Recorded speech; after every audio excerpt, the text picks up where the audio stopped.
Oi, professor. Tudo bem, Mariana? Tudo. Tudo bem? Esperar uns minutinhos aí a galera entrar, aí a gente já começa, tá? Tá. Espera mais um pouquinho.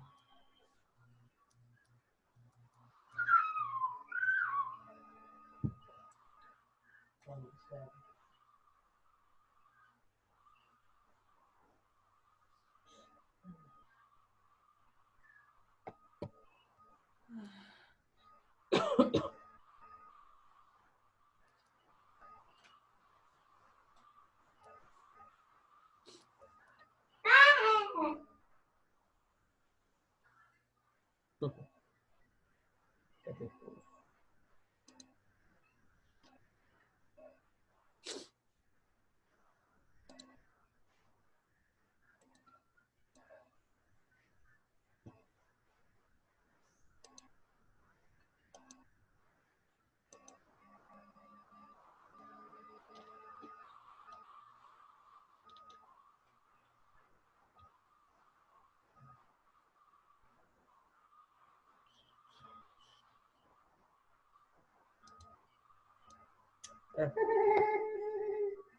Agora já é 8h22, acho melhor a gente já começar aqui, porque senão não vai dar tempo, né? Acho que, né, a galera deve estar um pouquinho mais atrasada hoje, né? Eu acredito. Vou dar um ultimato lá no WhatsApp e a gente já começa, né?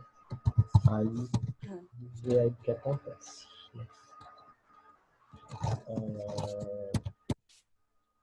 Então, né? Então, como a aula está sendo gravada, então fica mais fácil para a gente dar continuidade aqui. Então, assim, então, para a gente começar, né? Então, acho que quando as pessoas forem entrando, a gente vai, né? A gente vai vendo aí.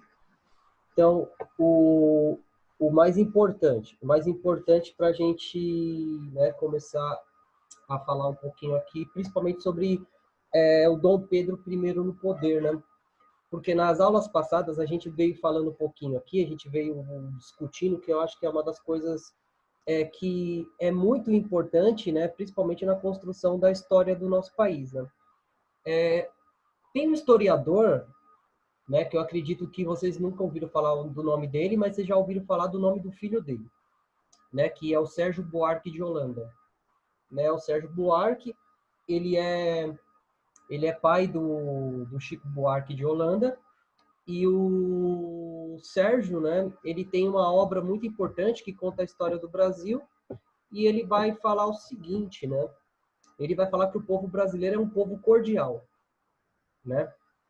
E quando eu falo em cordial aí, eu não estou falando em cordial, ser cordial de uma forma gentil, né? Ele vai usar essa palavra cordial para usar que o brasileiro ele age de coração, né? Então o brasileiro ele age com os instintos, né? Ele age com os instintos, então ele é muito mais passional do que racional, né? Hoje tem um grande debate, principalmente no mundo jurídico, que diz o seguinte, que muitas pessoas elas são perdoadas dos seus atos quando ela age de forma passional, né? Então a passionalidade, então ela age, ela ela realiza ações a partir do seu momento de impulso e usa por sentimento. E quando nós falamos de cordialidade, né, então também nós temos que pensar assim, o brasileiro ele age muito, né, Oi, professor. pelos seus próprios valores, pelo aquilo que ele acredita ser certo, ou pelos seus interesses, né? Então, assim, o Dom Pedro, quando ele chega ao poder, né, e a gente chega na história, parece que foi uma varinha de condão. Na verdade, aquele quadro do grito, ele não deveria estar o Dom Pedro vestido de militar, ele deveria estar vestido de mago, né, de Dom Bondor, de qualquer forma desse tipo. Por quê? Porque parece que aquela espada que está retratada ali, ela não é uma espada, parece que é uma varinha de condão, sabe, uma varinha mágica como o Harry Potter. Porque parece que ele levantou a espada, decretou independência ou morte e acabou-se todos os problemas do nosso país ali naquele momento, não parece? Né? Parece que o Brasil, depois disso, viveu felizes para sempre, né? Parece que não houve conflito, não houve debate, não houve nenhum atrito entre as pessoas. Então, o Brasil se tornou independente de uma forma, né, na história, né? Porque quando não há conflito, a gente fala que é um movimento que todo mundo concorda com aquilo, e não é bem assim, né? Então, porque eu falei um pouquinho dessa introdução aí, né, para a gente poder, né, falar aqui sobre a independência do Brasil, mas sim sobre o governo do Dom Pedro I, né? Porque o Dom Pedro ele vai governar de 1822 e ele vai ficar aqui no Brasil, né, como rei, né? Ele vai ficar até 1828. Então, o governo dele vai ser de 6 anos, né? Então, assim, durante 6 anos, o Dom Pedro ele vai ter um governo, né, bem interessante, que pouco é relatado ou pouco é comentado. Por quê? Né? Porque quando a gente diz algumas coisas sobre Dom Pedro, a gente não quer desconstruir aquela imagem de herói, né? Então, lembra aquela novelinha que eu falei para vocês? Novelinha do Mundo Novo? Né? Então, essa novela, ela exalta a imagem do Dom Pedro como se ele fosse um ser imaculado, né? Como se ele fosse muito próximo de um santo. Né? Porque quando eu falo em imaculado, né, aquela imagem de Jesus, sem pecado, sem conflito, o homem santo, o homem bom, né, o homem bom para o povo. E assim, gente, e uma das coisas também que o Sérgio Buarque de Holanda, ele critica muito na história do Brasil. Parece que a história do Brasil nunca houve guerras, nunca houve conflitos. Né? Então, o Dom Pedro levantou a espada, decretou independência ou morte, e nada aconteceu. Não houve conflito, não houve guerras, não houve, né? Não houve movimentação. Então, o povo aceitou muito bem, estava tudo muito bem, obrigado, e por aí vai, né? Só que não é bem assim. Houve conflitos, né? Houve conflitos, sim. Só que o Brasil, nós temos que entender o seguinte: o Brasil, naquele momento, ele era dividido, né? Ele era dividido em duas coisas. Olha lá. A Camila te dando tchau. Fala, oi, Camila, tudo bem? Oi. Então, assim, parece que o Brasil, ele não teve... Então, o Brasil, ele era dividido da seguinte forma. Nós tínhamos o Sul, né? Que era São Paulo, Minas Gerais, Rio de Janeiro, o Paraná não existia ainda, mas existia Santa Catarina e o Rio Grande do Sul. Então, aí, o que vai acontecer? Né? Houve umas grandes revoltas no norte. Então, o que representava o norte para o Brasil no primeiro reinado? Era o Nordeste. O Nordeste, a região do Pará, né? Porque o Pará e a Amazonas, era uma província apenas. Então, não existia a separação entre o Pará, né, e o Amazonas. Então, vai começar a ter revoltas. Porque aquela região, por natureza, ela é uma região que nós chamamos que, assim, a região norte do nosso país, isso, naquele período, englobava o Nordeste. Aquela região, ela era controlada pelos coronéis, né? Coronéis nada mais são do que grandes latifundiários, grandes fazendeiros. Então, aquelas pessoas, elas vão impor os seus interesses. E a maior parte desses fazendeiros, eles eram militares. Então, eles sendo militares, eles vão ter o controle muito grande da população. Então, por que eu estou falando isso aqui para vocês no primeiro momento? Principalmente esses militares, eles eram muito fiéis ao Dom João VI. Então, quando chegou a notícia no norte que o Brasil tinha se tornado independente de Portugal, esses militares, principalmente das províncias do Grã-Pará, do Maranhão, do Piauí e na Bahia, né, e também na Cisplatina, né, não vão querer reconhecer o Dom Pedro I como rei do Brasil. Eles não queriam reconhecer o Dom Pedro como rei. Então, né, nesse sentido aí, eles vão começar a organizar pequenas revoltas, né, que que o Dom Pedro I ele vai ser obrigado a sufocá-las. Quando eu falo sufocá-las, é fazer com que ela deixe de existir. Então, nós temos duas formas de sufocar revoltas. Primeiro, comprando o silêncio desses coronéis. Então, oferecendo benefícios a ele. Oferecendo terra, oferecendo título de nobreza, oferecendo cargos no governo. Então, política. Gente, isso aí não, mesmo sendo uma monarquia, isso acontecia, né, desde quando o homem é homem, né? Desde quando o homem começa a viver em sociedade, né? O Aristóteles vai dizer isso, que o ser humano ele é político. Mas como é que nós fazemos política, né? A política nada mais é do que uma troca de interesses. Então, se eu quero me manter no poder, eu tenho que fazer acordos. Então, o Dom Pedro I, para permanecer no poder, ele vai fazer acordo com esses militares. E alguns serão sufocados.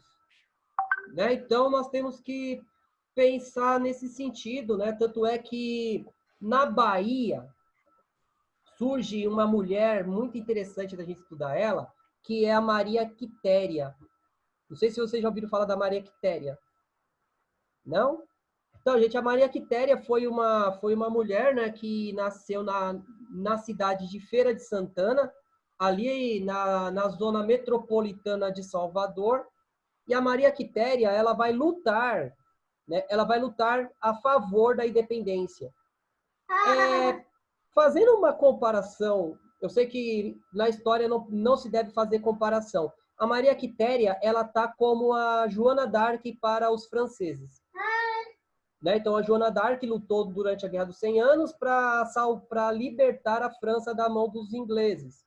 A Maria Quitéria, ela vai lutar nas guerras de independência para promover a independência do país, né? Para promover a independência do Brasil.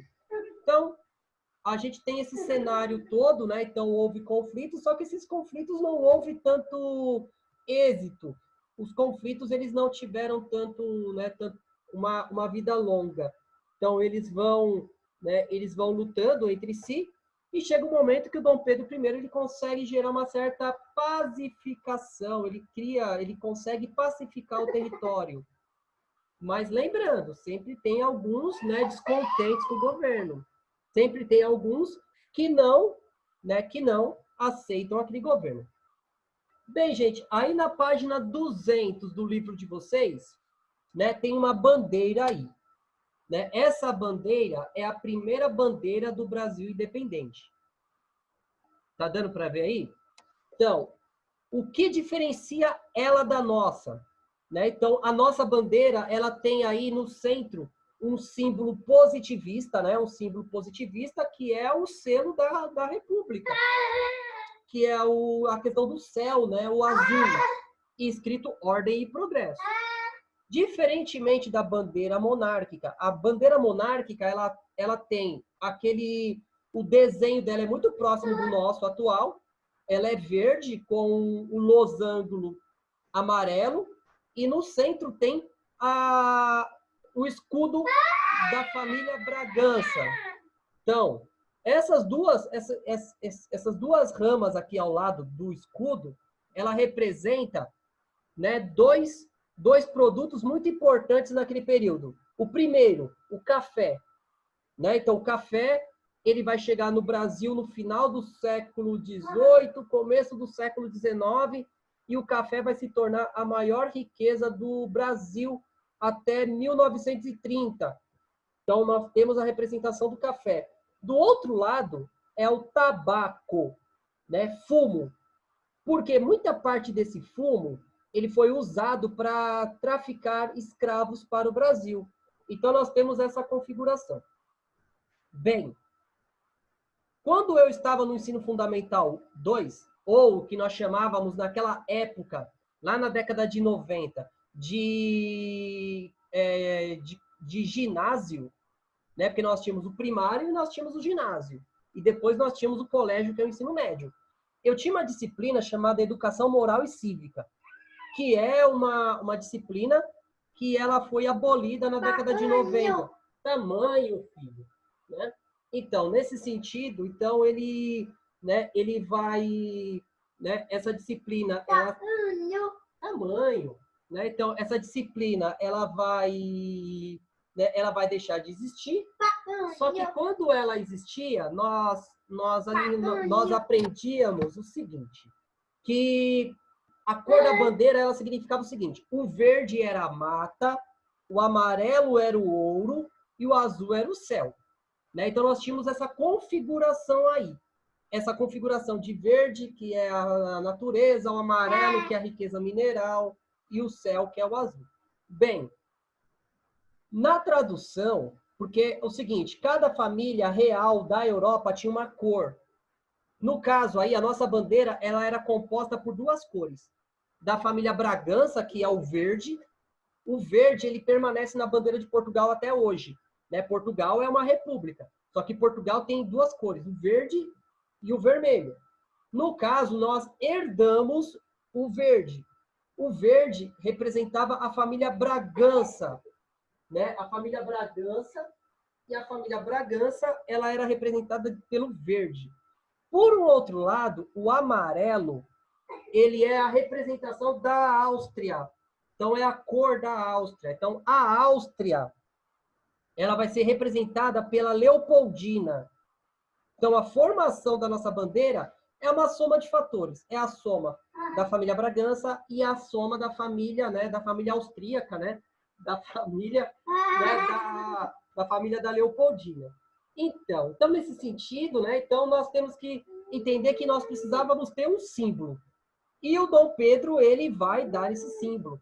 Além do mais, ele vai compor um hino. O Dom Pedro I, além de ser um ótimo cavaleiro, né, ele tem alguns historiadores que dizem, né, que o Dom Pedro ele se dava melhor com cavalos do que com pessoas, né? Então o Dom Pedro ele compôs o hino da independência do Brasil, que é muito diferente do hino que nós cantamos assim, normalmente, né?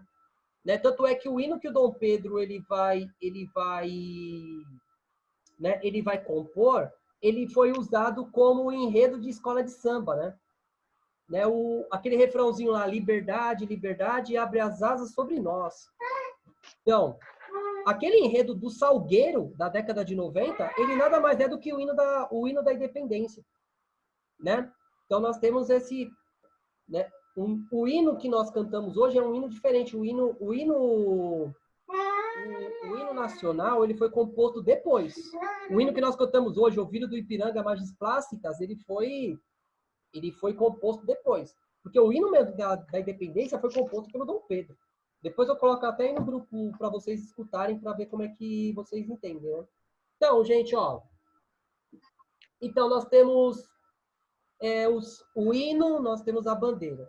Só que o Dom Pedro, ele precisava de uma carta magna, uma carta máxima. Aquilo que nós chamamos de Constituição. Então, a primeira Constituição monárquica, ela foi imposta em 1824. Então, o Brasil se torna independente em 1822. Em 1824, o Dom Pedro ele impõe a sua Carta Magna, a sua Constituição. Bem, gente, ó, a primeira coisa que nós vamos começar a discutir aqui. A Constituinte, porque quando nós falamos em Constituição, a Constituição ela precisa ser votada, ela precisa ser promulgada. Ela precisa ser promulgada. Então, para ser promulgada, ela precisa ser escrita, ela precisa ser debatida e ela precisa ser votada. Então, é assim que processa, né? É assim que realiza um debate democrático. Então, eu vou propor uma regra para vocês em sala de aula. Então, eu vou propor essa regra. Só que aí, o Guilherme não concorda. O Guilherme acha que ele pode melhorar isso. Então, eu vou escutar o Guilherme e eu vou fazer a alteração devida.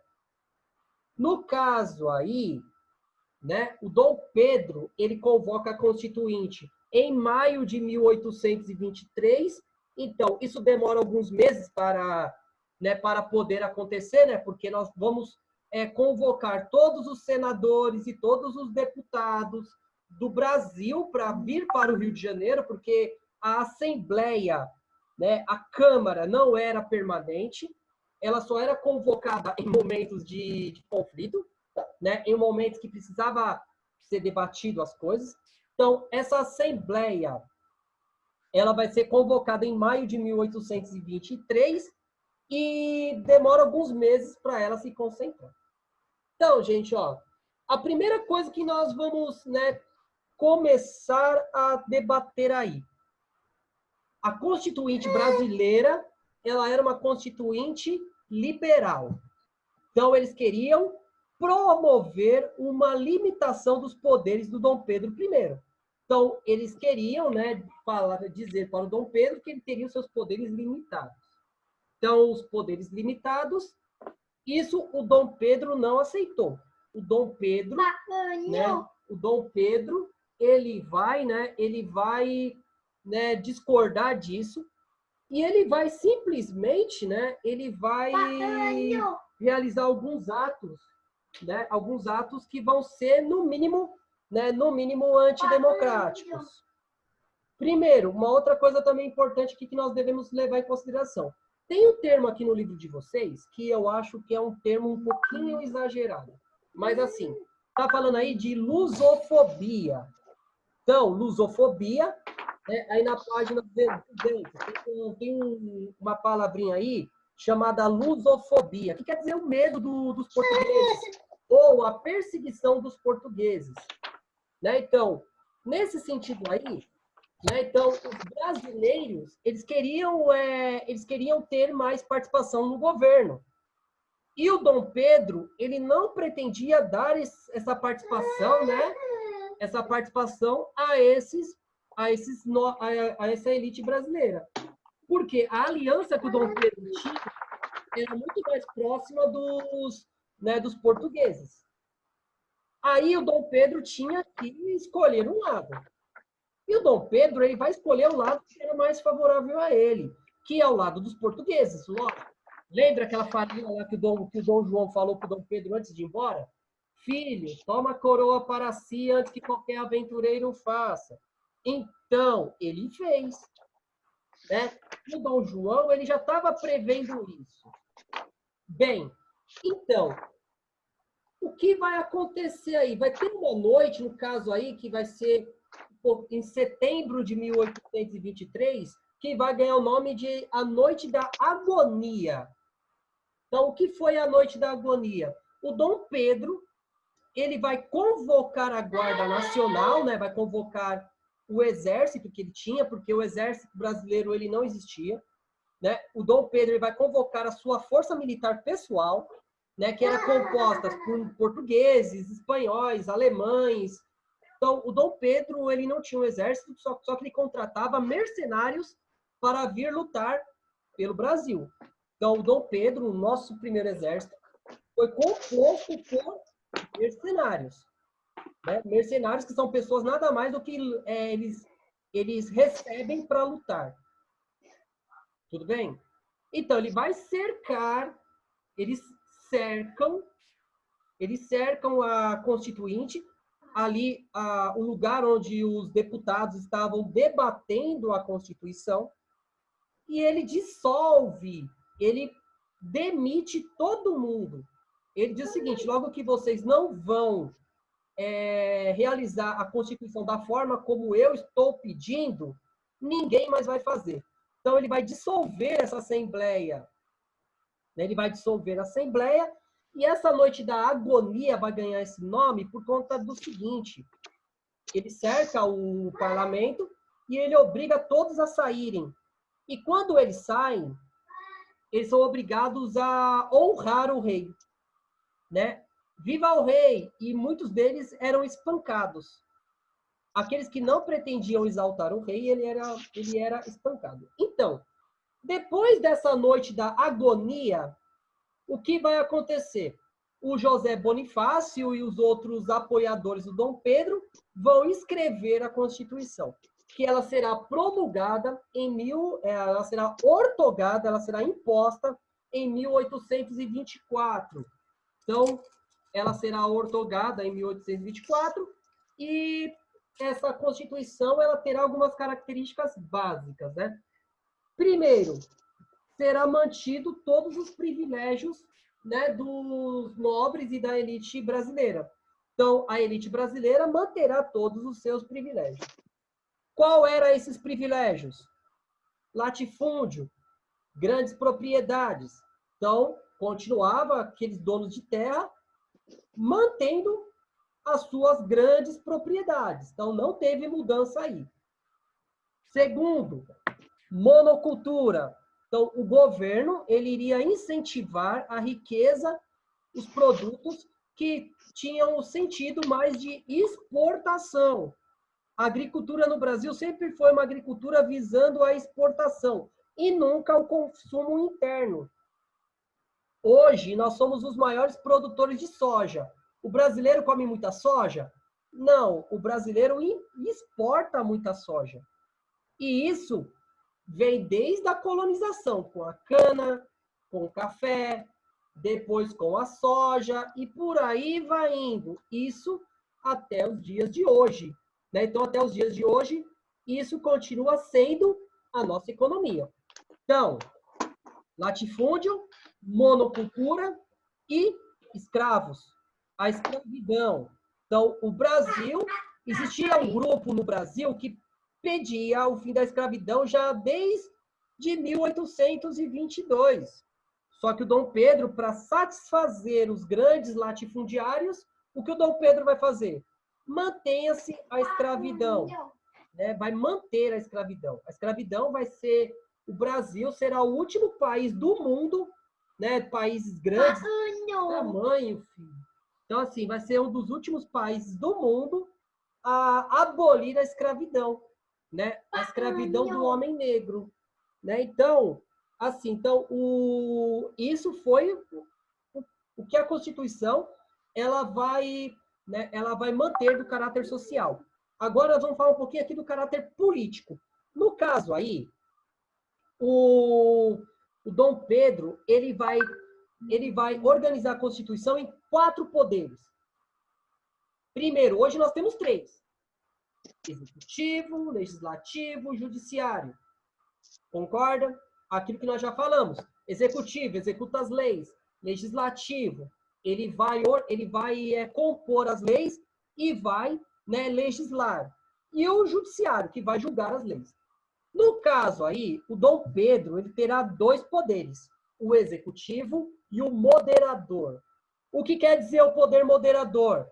Quando existia qualquer divergência entre os poderes, o Dom Pedro ele poderia usar o poder moderador para impor a sua vontade. Vamos dizer o seguinte, o judiciário ele julgou uma pessoa e o Dom Pedro acha que essa pena não foi o bastante. Ele poderia aumentar essa pena ou ele podia absorver a pena. Ele podia acabar com a pena. Assim, uma outra coisa aí também importante que o Dom Pedro ele poderia fazer com o poder moderador. Ele poderia demitir qualquer deputado e qualquer senador a qualquer momento. Então, ele estava acima do bem e do mal. É isso que é o poder moderador. Ah, hoje se fala muito do poder moderador sobre a mão do exército. Gente, democracia são 3 poderes. Executivo, legislativo e judiciário. Eles são iguais. Eles têm independência entre eles.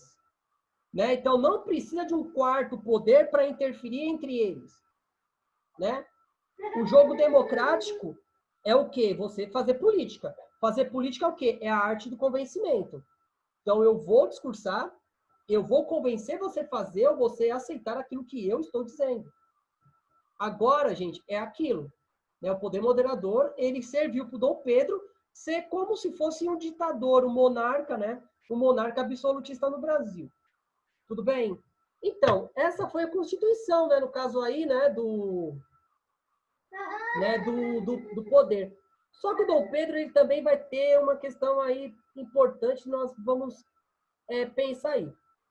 Existia eleições na monarquia brasileira? Existia. O voto ele era censitário. Então, o que quer dizer o voto censitário? O homem, né? Então, não tinha voto feminino. O voto feminino não existia. Então, o voto censitário, os eleitores eram homens com renda de mais ou menos 100 mil réis. Teve um historiador que ele fez uma convenção, ele converteu 100 mil réis para a moeda de hoje. Seria mais ou menos em torno de 1.800 a 2.400 reais. Aí vocês podem estar dizendo, não é muito, né? Mas pensa bem, mais de 60% da população era escrava. Né? E os outros, tinha uma grande parte da população que vivia abaixo da pobreza. Né? Então, isso vai fazer com que os eleitores brasileiros não era nada mais do que 5% da população.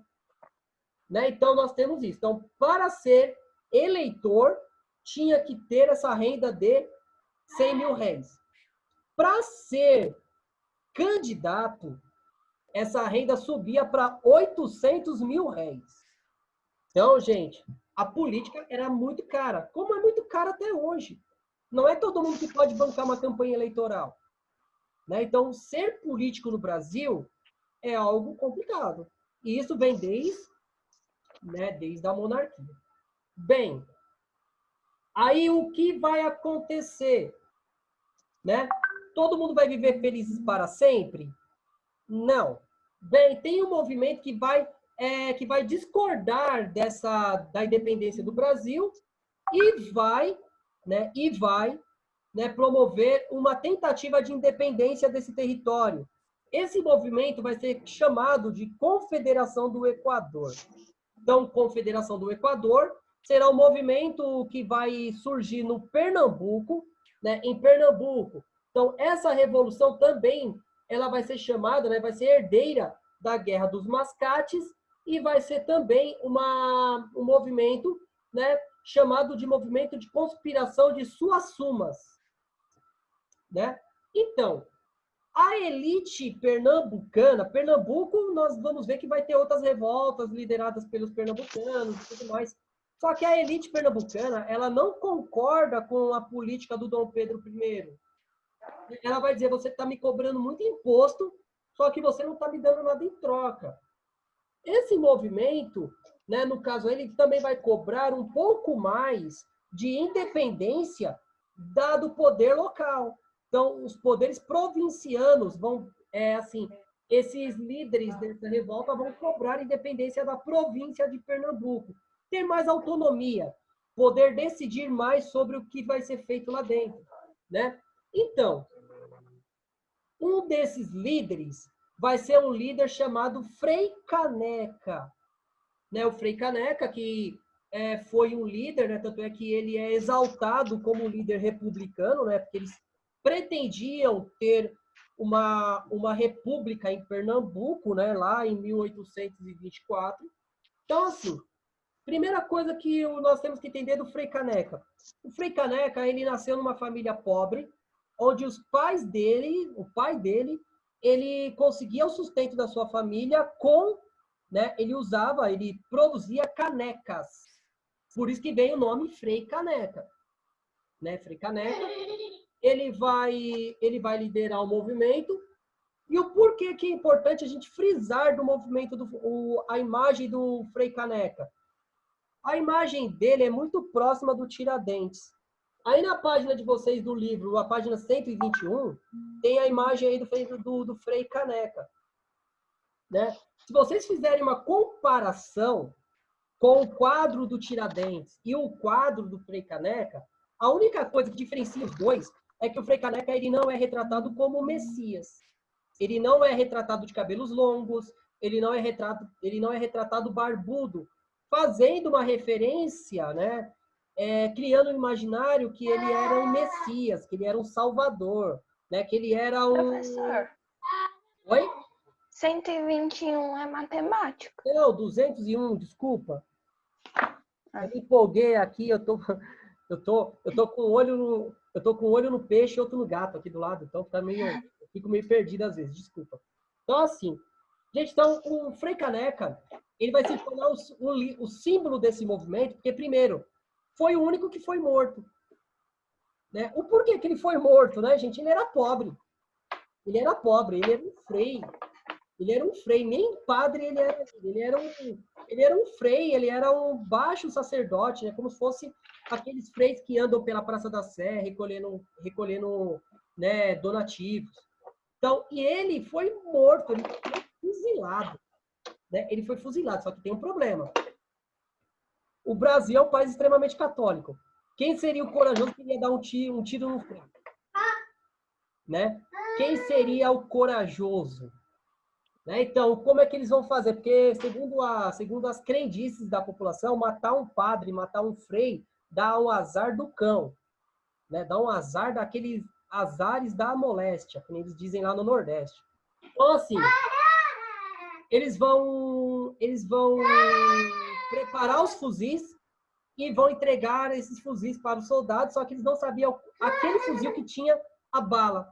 Então, eles atiraram e quem matou o Frei Caneca, ninguém sabe exatamente quem foi, mas ele foi executado dessa forma. Então, e com isso, quando eles sufocaram o movimento da Confederação do Equador, o governo vai entrar em declínio, vai entrar em queda. E isso a gente vai ver na próxima aula. Bem, gente, dúvidas? Dúvidas? Estou indo muito rápido? Não. Não, tá tranquilo. Então, galera, assim. Não, Fala, Júlia. não tem dúvida, não.